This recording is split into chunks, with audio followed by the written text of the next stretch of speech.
Accounting for amalgamation. और इस chapter का जो रिलेटेड अकाउंटिंग स्टैंडर्ड है वो है अकाउंटिंग स्टैंडर्ड 14।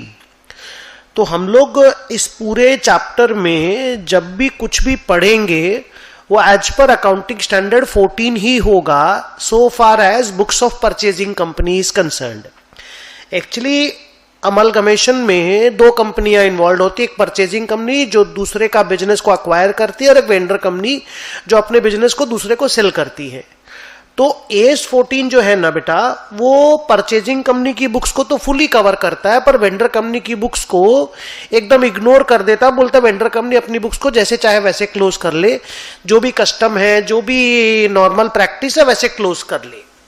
तो जब हम बुक्स ऑफ वेंडर कंपनी में पहुंचेंगे नेक्स्ट पार्ट में या उसके अगले वाले पार्ट में, तो आप देखोगे कि वहां एस 14 का जिक्र हम नहीं करेंगे और बाकी सब कुछ एज पर एस 14 होगा, बिकॉज वेंडर कंपनी की बुक्स को इतना इंपॉर्टेंस दिया नहीं जाता।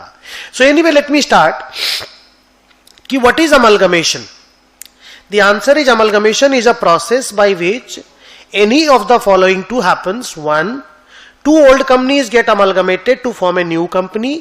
एग्जाम्पल है ए लिमिटेड एक पुरानी कंपनी, बी लिमिटेड एक पुरानी कंपनी, दोनों मिलकर के एक नई कंपनी बनेंगे सी लिमिटेड।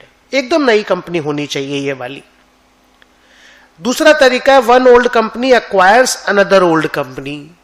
मान लीजिए एक कंपनी है के लिमिटेड, उसने एल लिमिटेड को खरीद लिया, अक्वायर कर लिया। ज्यादातर इंडिया में जो अमलगमेशन होते हैं वो ये वाले होते हैं।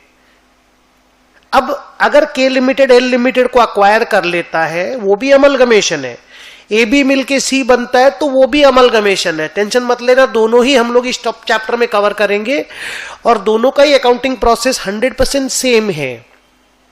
ओके, अब अगर ए और बी मिलके सी बनता है तो सी बिकम से बिगर कंपनी। ए को बोला जाएगा वेंडर, बी को बोला जाएगा वेंडर, सी को बोला जाएगा परचेजिंग कंपनी।